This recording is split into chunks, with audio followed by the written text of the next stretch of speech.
Hi everybody, today we're here on Cafecito with Mr. Miami Real Estate with George Tuzet, the owner of Syntax Mortgage. As you guys may know from our other videos, he's been doing this for over 25 years. I still always gotta congratulate you, you've been doing this business for a long time, man. So today we're gonna talk about FHA versus conventional loans.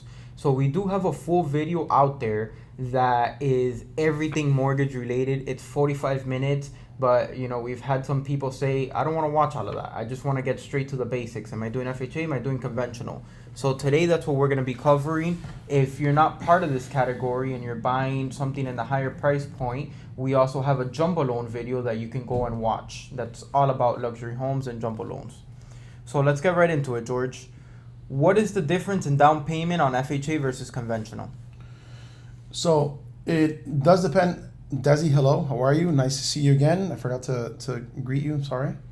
The major difference in the down payments in the programs are going to have a lot to do with mortgage insurance. The differences in down payments depends on what conventional loan you're comparing it to. Perfect. There's two comparable ones. The Fannie Mae Home Ready, which is 3% down. Okay. And the conventional typical 5% down loan product. Perfect. So you have FHAs, which they require 3.5% down. You have the Home Ready, which is 3% down, and the conventional 5% down. Those are the loans that we consider low down payment, and they're ones that are good for first-time home buyers, people wanting to come in with as little money possible down. 10% and up, we consider higher down payments. Perfect. And then let's talk about, you mentioned briefly the mortgage insurance. So what is the difference between the mortgage insurance on these loans? Let's talk about it up front, because I know that sometimes there's a mortgage insurance cost up front. Sure. So FHA has a bit of a different way of approaching mortgage insurance. They divide it into two sections. They actually have a portion of the mortgage insurance which is financed, and that is a formula based. It's the same for everyone. And this is what's really important. It's the same for everyone, regardless of what your credit score is. The mortgage insurance factor is the same. And here you start seeing some of the benefits with FHA versus conventional.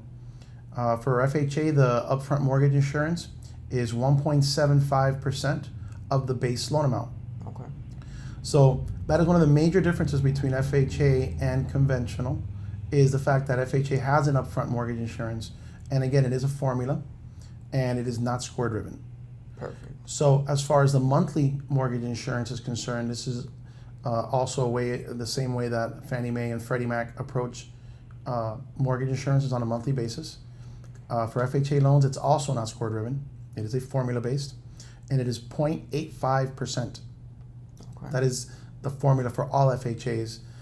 If you give a bit more money down, 5% down, the formula goes down to 0.80. So there's a little Easter egg there. Perfect. On how to save a little bit, tiny bit, on your mortgage insurance monthly with an FHA.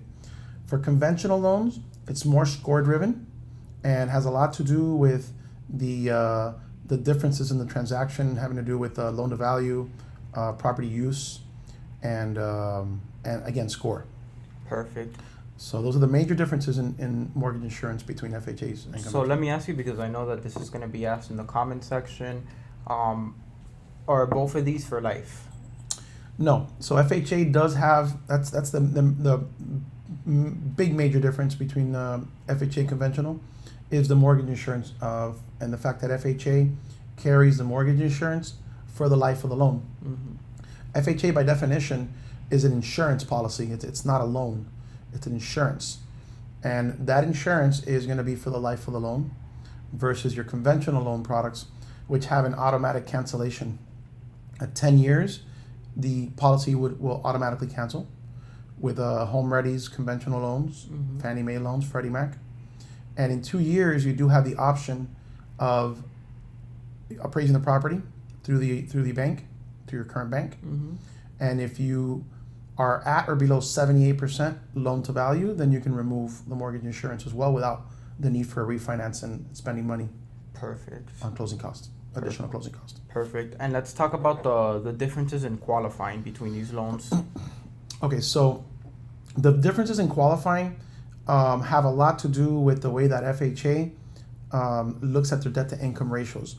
FHA has two income ratios. They have a housing, and they have the overall back end ratio. Okay. And FHA's back end ratio is approximately 7% higher than conventional loans. So what that means is you have a little room for debt with FHA. You're going to be able to buy a home with acquired debt versus a conventional where there's really no threshold for debt, monthly debt, above and beyond your mortgage insurance payment. Got it. So you're going to buy more house with an FHA if you have debt versus a conventional. Got it. Perfect. And let's get into the property conditions, especially being that I know with FHA loans, there's a lot of misconceptions out there. So what is the difference when you're talking about property conditions on these loans? So property condition is actually the big misconception is that if the property is in bad shape, let's go with a conventional versus an FHA, and that's not the case. Property has to be in good condition, whether it's an FHA or a conventional loan. Okay. There are some overlays that some major commercial banks have with regards to FHA loans. They're a little bit pickier regarding property condition and other aspects of the loan.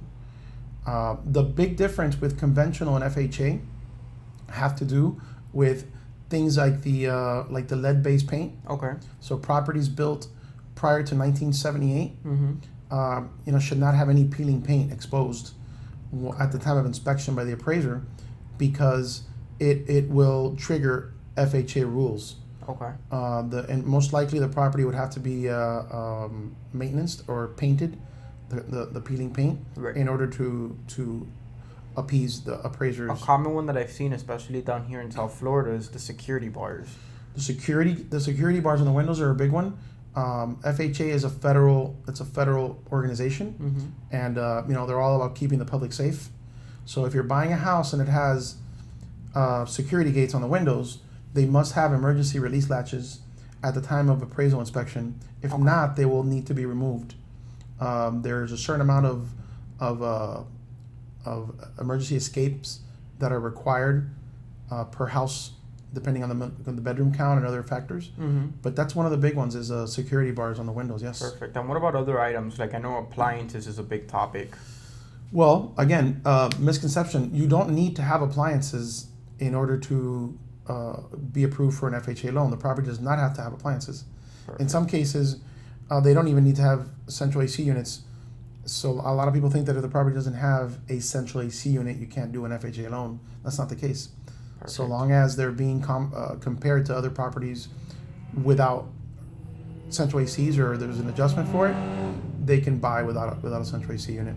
Perfect. And let's get into the credit requirements. What's the difference in credit requirements for FHA versus conventional? So we are post-COVID, and there are some overlays with many banks regarding scores. A lot of crazy overlays actually happening with all types of loans, but FHA has taken a big hit. Okay. But one of the big differences is the fact that credit scores requirements have gone up quite a bit. Typically, we can do an FHA with a 580 score. That's not happening now. For the most part, most investors are looking for 640 scores for FHA. And as strange as it sounds, conventional loans have a lower requirement. We can do a conventional loan with a 620 score with most investors. I'm not saying there aren't some out there that might have some differences in loan value requirements, but for the most part, credit score requirements. But 620 for conventional, 640 for FHA seems to be the norm moving forward. And this post-COVID. again is just something right after post-COVID. COVID. A lot of changes, guys. Yeah. Lot So of it used to changes. be 580, and now we're up to 640 for a lot of banks. Got it. And how exactly is it that the interest rate is when you're comparing these two loans? So for the most part, again, conventional interest rates are very score driven and situation driven. One of the big factors is property type. Condos versus a single family, you're going to get better pricing options when using conventional loans. Okay. FHAs, there is no, the rates are going to be a lot nicer to people with lower scores. Okay. whereas a conventional, it's very score driven.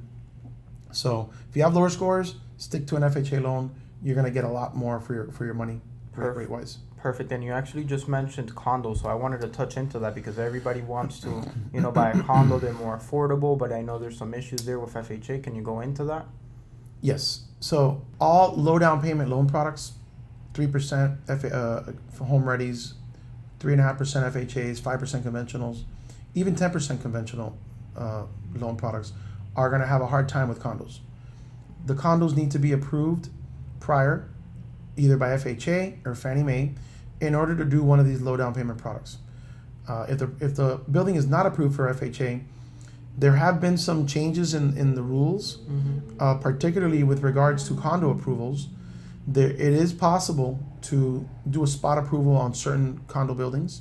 So that's something that we'll dive into if the situation arises where the person wants a condo. Perfect. But for the most part, you're going to want to find a building that's either Fannie or FHA approved if you want to do one of these low down payment loan programs. If it's not approved by Fannie Mae or FHA, your best option is a 10% loan product that does exist. Okay. It is a combo loan product, and it requires very high scores. So it's going to have to be on a case by case. But yeah, these low down payment programs will suffer. Especially here in South Florida, where it's especially here in South Florida, we don't have a lot of condos that will pass a full review. Yeah, that's a good point. Full reviews are a big deal. You have to pass certain thresholds having to do with building reserves and also investor concentration and amount of litigations in the buildings. A lot of things that we have to go through in order to pass a full review on a condo. So condos, look out for them, red flags with regards to these loans. Perfect. And I'm just going to get into the last one now. I know this one's going to pop up a lot. What about for the investors, people who want to buy and hold a property, for example? What's the difference between FHA and conventional? Well, you cannot use an FHA loan for the purposes of investment. It has to be only owner occupied. If you're going to do an investment, you're going to have to use a conventional loan product. And for the most part, it's 20% down. There are some products out there with 15% down, but the mortgage insurance is very expensive and usually will not yield a good return for investors with that mortgage insurance. So it's not really a good product. So definitely 20% down. And if you move the investor layer into condos, there's another set of problems there. Right. You have to do a full review. You can't do limited review condos for investment. Perfect. So I want to get into this because this is actually my case, what I'm going through personally right now, and you're helping me with this is there's a little bit of a hack to that. So you can buy a duplex, a triplex, a fourplex with an FHA where if you're living in it, correct? Correct. So if you're planning on moving into, say, a condo, a good option might be to move into a multifamily. Purchase a 2-unit, 3-unit, even up to a 4-unit. They're still considered residential. And with FHA, you can still do 3.5% down. So it's a great way for someone who doesn't want to live in a overly saturated building, wants to have their own property, and they're also great income properties for the future. You can qualify using the other units in the building in the property that could be rented. Right. And we can use that for income to qualify, yes. Which is something that I highly recommend. Again, like I said, that's personally what I'm going through at the moment. And thank you, George, because you're doing great for me there. So thank you guys for tuning in. Be sure to subscribe. And if you have any questions, drop them in the comment section.